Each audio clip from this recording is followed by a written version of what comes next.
What's going on, guys? So today I'll give you an update on everything that's going on, essentially with my life, with my dog, and that's about it. That's all I've got. But yes, one exciting thing too, guys. Let me just flip this. We got there.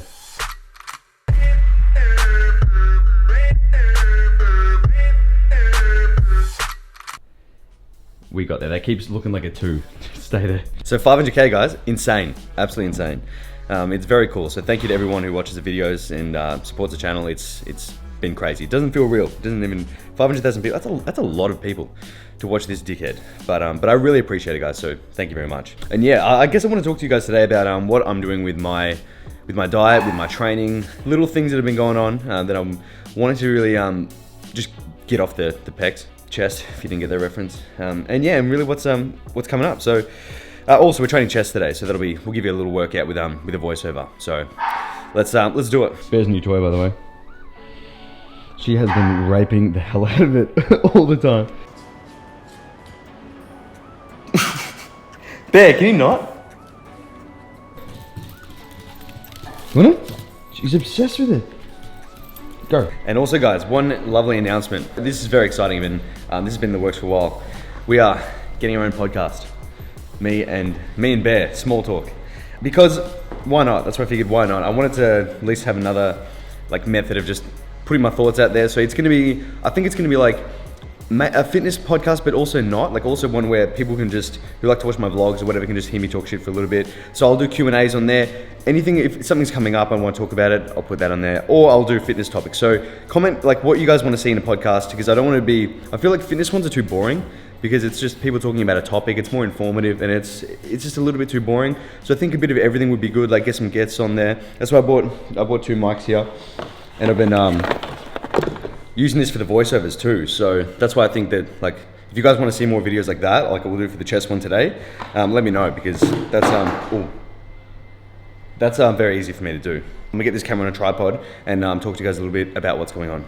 All right, guys, so this is better. We're proper set up now. I just wanted to give you guys an update on where I'm at mentally with training, nutrition, and what I'm kind of planning on doing, because things are a little bit different now. I feel like I've been dieting for a long time. So I've been dieting for, I think, at least 4 or 5 months. Went to America, put on maybe 1 kilo, so not too much, was pretty good. And then obviously coming back, think, all right, let's tighten it up again. So we kept dieting when we got home, and it was just I think after a while, when you're cutting for a long time and your calories are very low, you're doing a lot of exercise, it just starts to get a little bit more painful, and your body it just takes its toll. For me, I know especially, I become really run down, and I stop getting motivated and driven for say gym, which is very rare for me, because I'm always that's usually my favorite part of the day. But lately, as you guys know, I was doing cardio in the morning, then training later, and it was getting really difficult, because to get to the gym in the afternoons was like a battle. And that's never been, like I said, that's never been me. So I thought, this has to change. I can't keep doing this. Because for what? So what I've done is, I thought, okay, let's train in the morning. So I've reunited with Big Bad Mitch, Scavy, training in the mornings, which is good, because I can, if you guys struggle to get to the gym, definitely go in the morning. That's where, especially with energy levels, because it's when you're most energized. So I know you feel tired, but trust me, it is a lot better. So training in the morning now, and I'll do maybe 20 minutes cardio post-workout. Then I'll do another 40 minutes of cardio later on in the day. And that's a little bit of a battle to do the second cardio session, but it's a lot easier than having to do the weights and really switch on. And so I think that, so that's the number one thing that's changed is when I'm training. And what else? And yeah, 2, I feel like I just need to get out of this deficit, because you can never be entirely happy with your physique. And for me especially, for me to get my abs out, I've got to be really, really lean. My upper body is getting quite lean now. My upper body's getting quite lean, and it's to the point where that starts to look a bit freaky just to get my abs out. So it's I need to stay very lean to look in condition, and it just takes its toll on you. Mentally, you start to feel drained, a bit irritable, and hormonally too, it kills you. So for example, your leptin in your brain, the hunger hormone, ghrellin's a hunger hormone, so leptin controls everything else. So cravings, whatnot. So if you guys have, I don't know if this resonates with you, but you never get mentally satisfied with your diet. So last night I had dinner, big dinner, heaps of vegetables, whatever. Felt physically full, physically ill, wanted to vomit. And still not satisfied. It's I needed something else, but I was too full. So I've been like that for a week, just physically full, but not mentally satisfied. There's a severe disconnect there, just because the calories are so low. And it's literally hormonal, because your body thinks you're always getting underfed. So no matter how much you fill up physically, you're always gonna be a little bit hungry and not satisfied. And in the beginning phases of a diet, it wasn't as bad. And in the first 4 months wasn't as bad, and I can kind of put up with it. But now to get into that 5th, maybe even 6th month of dieting, it's like I'm getting over it and I can't be bothered. So the plan for me is I've got an expo next week, which I don't know when I'm gonna release this video, I might already have gone. But that's Sydney Expo, and I'm gonna diet for that just a little bit. Just keep going, whatever I'm doing, just keep doing this. Calories are pretty low now. They're at about, if I don't track veg, they're probably at about 1700. And I'm doing an hour cardio a day. So then I'm gonna get lean for the Sydney Expo, and then I'm gonna slowly just put calories back in. I'll bump to maintenance pretty quick, probably like 400 back in initially, and then over a period of time, I'm just gonna slowly titrate them back in, and just maybe come off caffeine a little bit, just anything I can do to kind of give my body a break, just because it takes its toll. Like, my adrenals are pretty cooked, I can feel it, like I'm always run down, I feel like my immune system's getting weaker, and it's like, for what? Like, I know that it's great to look in sick condition and get peeled, but if that means that I'm gonna be dieting on 1600 calories just to look really lean, it's like, I can't do that all the time. So it's annoying, but I've got to take a few months where I just go, okay, let's get some food back in, let's start feeling good again, let's enjoy the gym, get some strength back, because obviously it's gone down, and see what we can do, and then decide maybe I want to do a lean bulk, or I might want to do a cut again. But at this point now, I need to get out of this little hole. So if you guys are in the same situation where you're just dieting, it's like you hit a point where your calories get so low that you get diminishing returns. So you don't burn extra body fat. All you do is just start feeling worse and worse. So sometimes you need to take a couple steps back by adding food back in and giving yourself a break, like a diet break, to do it again later. So that's what I'm gonna do now. So I wanted to address it, sit down, tell you guys why I have my thoughts, because mentally it's pretty hard. Like, you get to a point mentally where, like I said, you don't love the gym, you start feeling shit about yourself, and you get an unrealistic expectation of like normality for body fat. Because now I feel fat. Like, I literally feel like I'm fat because my abs aren't as lean as what they were. So, and I know that I'm not, but I feel that I am, if that makes any sense. So it's weird what it does. So I'm even looking forward to getting that mental break of just like redefining what normal is in terms of body fat and condition. So just get to like maybe 8 to 10, like maybe 10% body fat, sit at that and think, okay, this is relatively lean. And then not think I feel fat, I need to diet. Because your body just can't do that all the time. It can't be always dieting. But anyway, that's where I'm at with that, guys. And yeah, so we've got the podcast coming out, which is great. I'm very excited. Don't forget to let me know what you think of that in terms of your ideas. And we got a chest workout today. All right, guys, so pre-workout time. Now, same as usual. We are going EHP, OxyShred, and PSI. Breezy big. I was having the RP Max for a little bit and other pre-workout, but the tingles just, my eyeballs itch. Like, my eyeballs actually itch, and I can't scratch them. Funny that. So I'm going on just back on the normal OxyShred, just because this is just like caffeine, basically, for me. You don't get any crazy stimulants. I kind of sweat a bit, but I do that anyway, so whether that's that. But the new OxyShred coming out is a little bit stronger, and that actually made me drip. So I was actually drip too hard. And that was really good. So I don't think it's released yet though, maybe another week or two. The PSI is just good for the pumps. So because we're training chest today, I'm all about it. We can even, you know what? I haven't done this in a while, pink salt. Got the pink salt by the bowl now. So for the sweet pumps, trust me, if you guys haven't tried this, just be generous, maybe a couple pinches, half a teaspoon usually. Tastes like hell, like actually makes the whole thing taste terrible. So sorry EHP, I just brought on that, but for performance, really good. Just make sure you drink enough water. But yeah, so I'm gonna get changed into my chest training attire, because you just can't train chest in a tank like this. It needs to be something with a bit more cleavage action going on. But that's just me. I've got a weird routine with that. So yeah, we're meeting Hafiy at the gym, and let's tear this chest off the bone. So starting today's workout with a seated pec deck. Dick pic.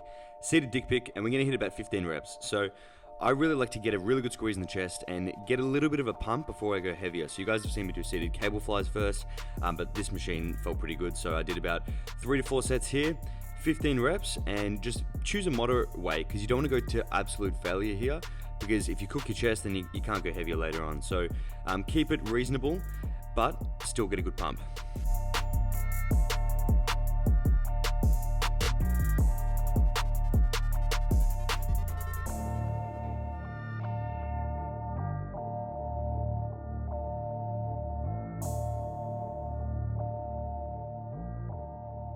And so here I start doing a couple of double pumps at the end. Now this is just to really squeeze the chest harder. So it kind of improves the mind muscle connection. Just imagine you're squeezing a walnut in between your titties, just trying to break it. And then as soon as you move onto your bench later, you'll really feel it. Now the first press for today is an incline dumbbell press. So I really like to do incline presses at the start of the workout, purely because a lot of people lack upper chest, and for me this has always given me a fuller, thicker looking chest if I work on the upper. So I'll start with an incline, go as heavy as you can for around 10 to 12 reps, and really focus on squeezing with the chest here. So you notice I'm controlling it, coming up and squeezing with the chest. So you can come short of lockout, that's no issue, but keep the tension on the whole time. And they can see me looking very puzzled trying to find the weights. These will do. So we're doing a drop set now. So I do this on the last set, really just to get the most out of the chest possible. So the muscle fibers are already exhausted, we're just going to fatigue them that little bit more. So rep count here, probably about 15 to 20, but I don't usually bother with it. I just focus on going until all out failure, muscular fatigue.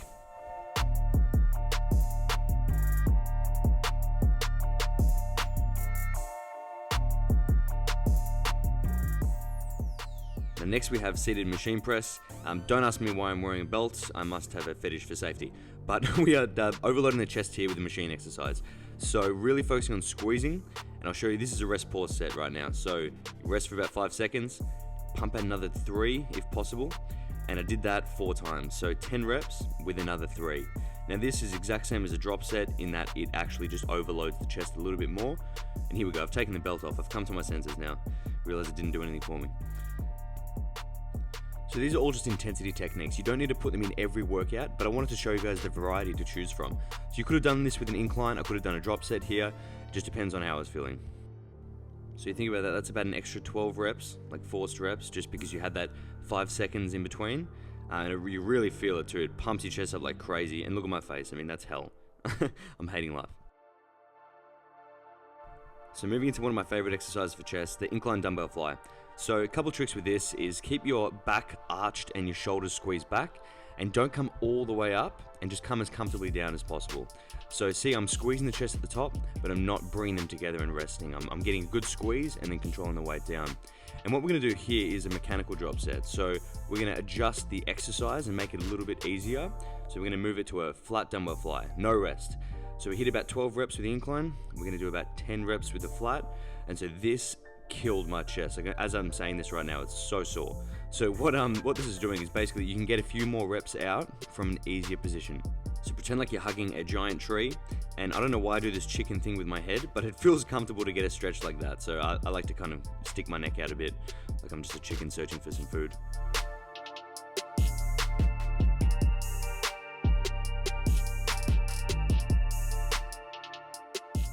Now we're doing dumbbell pullovers. So I do these sometimes for chest and sometimes for back. Different variations. So when I'm doing it for chest, I'm really focusing on the stretch. That's kind of all I'm getting out of this. I get a little squeeze at the top there, but really I'm focusing on controlling that as a nice slow stretch on the way down. You should feel that in your upper chest especially. And if you're doing this for back, I would be lying on the opposite side of the bench. So I'd be lying completely flat and I'd have my arms a lot straighter. I think Arnold actually said that doing the pullovers expands the rib cage because you take the breath in and then you squeeze with the chest and it makes your chest look even bigger, and it's fantastic. But I don't know if that had any scientific backing or it was just a bit of bro science, but the dude had a huge chest, got to hand it to him, so he was probably onto something. I'ma do him. And to finish up, we're just going to do as many reps as possible of push-ups. So to be honest, I couldn't do any normal push-ups. I'd probably get like 3. So that's why I'm doing them on the bench. So technically this can hit more lower chest, but really I just feel it in the entire chest.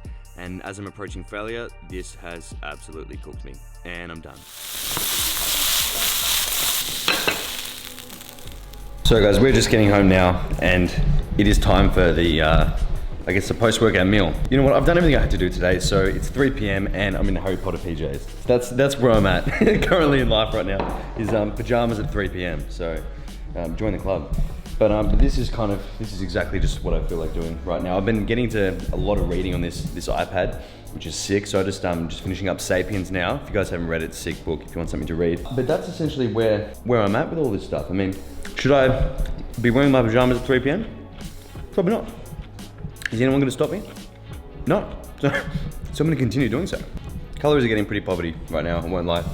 That's you know they're getting low when you have like pumpkin post-workout and a bunch of veg and a Pepsi Max, but you know, it is what it is. I'll give you guys a updated diet video, but yeah, at the moment it's pretty low, but that's okay. So anyway, I hope you guys enjoyed that video. Let me know in the comments. Also, let me know about the podcast ideas, like what are you guys thinking too, and how you like that style of video with the voiceover. But otherwise, that is it from me. Hope you guys enjoyed this. I didn't even bring a fork to the table, so I'm gonna go get a fork. You guys know what to do. Tell them, Ben. All these sexy jeans in my section, and slide into your DMs in the PM and the AM. Then I slide into your feelings when you see just what I'm saying.